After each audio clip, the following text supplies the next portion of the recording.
A little tune had played, Bach's Toccata in D on a harpsichord, and Krebs pulled a cell phone from his inner pocket. He turned slightly away from me and spoke rapidly in German.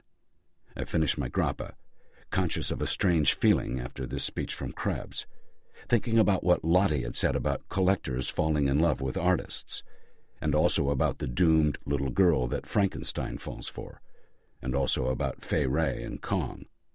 Lottie always used to quote a saying of La Rochefoucauld's, that there were some situations in life that you have to be half crazy to escape from.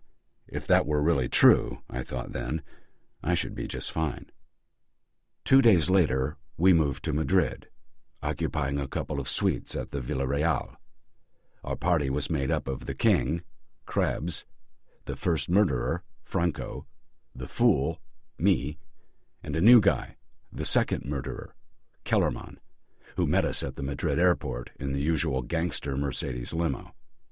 I gathered he was an employee at Krebs's secret mountain hideout in Bavaria, a large, polite blondie with nice teeth. Franco had nice teeth, too, which you usually don't see on Europeans. I asked him about it once, and he told me that Herr Krebs insists on good dental care for all his staff, pays for it out of his own pocket. An unashamed patron is Herr Krebs, and it wouldn't surprise me much to learn he arranged their marriages, too. All in all, it was kind of neat to be part of Herr Krebs's little court. The life of an international criminal is not a strenuous one, which is why it's so popular. We rose late, ate well. Krebs and I toured the galleries and museums, strolled the temperate plazas at night, and ate tapas and heard music and discussed art on a high level. Yes, nice indeed to be driven in a limo everywhere and to stay in this really snazzy hotel and never have to wonder about where you're going. It was not that great being an American in Spain since the Iraq shit started and the Madrid metro bombings, and I detected dirty looks, subtle rudenesses, and obscene comments behind the backs of the Americans I saw strolling obliviously around this hotel, which was 5-star, naturally, old on the outside, sleek as a fighter jet on the inside, furnished in leather and brushed steel, wired to the gills. Krebs told me I couldn't make phone calls without permission, and I haven't, but he didn't say anything about email. We had Wi-Fi in our suite, and I was able to cruise the web, all those sites about memory and craziness, although there does not seem to be an organization devoted to fixing what's wrong with me, and communicate with my children, chatty emails from Milo with links to cool websites and videos, and from Rose I got, "Hello, Daddy, I am fine," with little drawing program pictures attached. Lottie didn't answer the ones I sent her. And then one night we drove out to the west end of the city, to a commercial street on the other side of Bailen.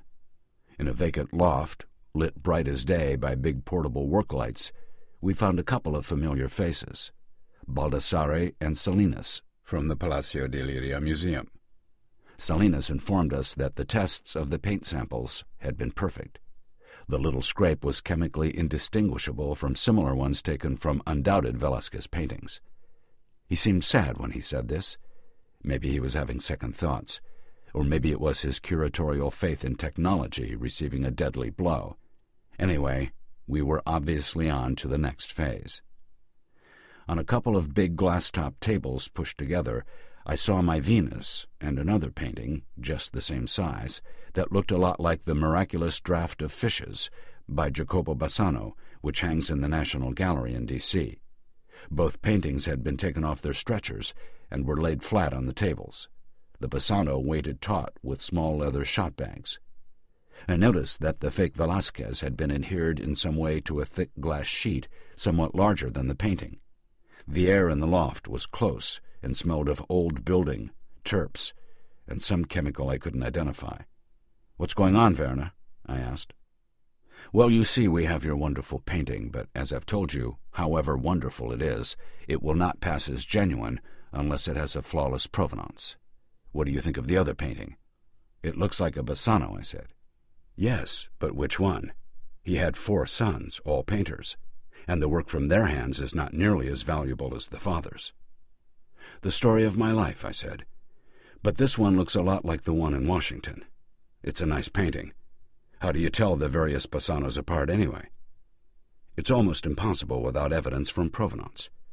But this particular painting was in fact sold as a Jacopo to the Duke of Alba in 1687. It's been in the family's possession ever since, and so its provenance is as good as any provenance can be. "Yeah, but what does that have to do with the Velázquez?" I said, and then I yelled. Baldassare had taken a wide brush full of thick white paint and wiped a line right across my fake Venus, and a second later I realized why he'd done it and why we were all there. Baldassare gave me a smirk and continued to paint over the nude.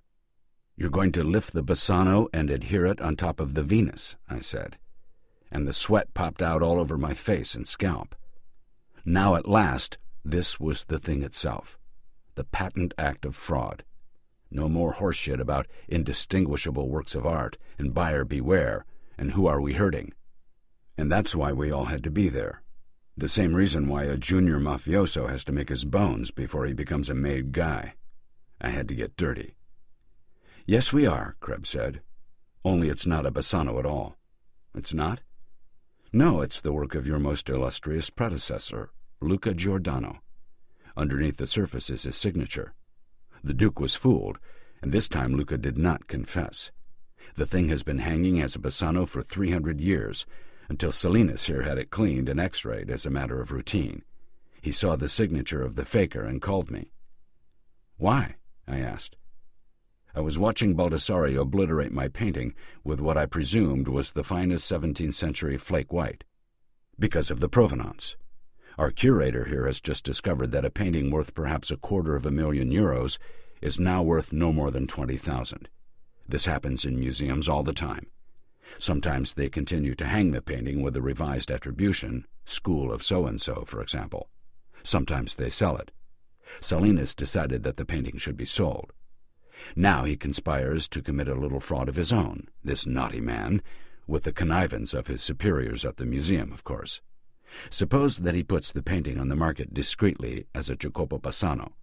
Americans love old masters, and one of them is sure to want this one. So Salinas calls our friend Mark Slade. Who else? Yes, and if an American can be gulled, so much the better. Who likes Americans nowadays? Perhaps you have noticed this, eh? Yes, very sad. And Mark is a good choice in another way. He specializes in very private sales to rich Yankees by museums in need of cash. All museums have too many pictures to show, second-rate pieces cluttering the basement, and they don't like going to the auction houses because they don't want to be accused of selling off the national patrimony or the endowed collection of some rich fool. So discretion is very important. Baldassare had by this time sprayed the surface of the Bassano with a clear substance. He carefully flipped it over face down on a large plate of thin glass, a few inches larger on all sides than the painting, and reweighted it. Now he brushed the back of the canvas with a chemical whose scent I did not recognize, but that had to be some kind of sophisticated solvent. Then we waited. I wandered out of the glare and found that they'd supplied the forgery headquarters with a number of leather lounge chairs, a low table, and a new large cooler full of beer and cold tapas. The furniture was all brand new, down to the price stickers, and the refreshments were first class. I recalled what Krebs had said about the investment of his silent partners. Someone was spending money without stint on this one. Baldassare laid out the spread of food and drink, and then dragged one of the chairs into the shadows and lay down. Krebs and Salinas were conversing quietly in Spanish, a conversation to which I was clearly not invited, and it was equally clear that Baldassare did not want to chat with me. I brought out my sketchbook and drew the scene, a less dramatic version of Vulcan's Forge by Velázquez, and wondered what would happen if the cops burst in instead of Apollo. Which didn't happen.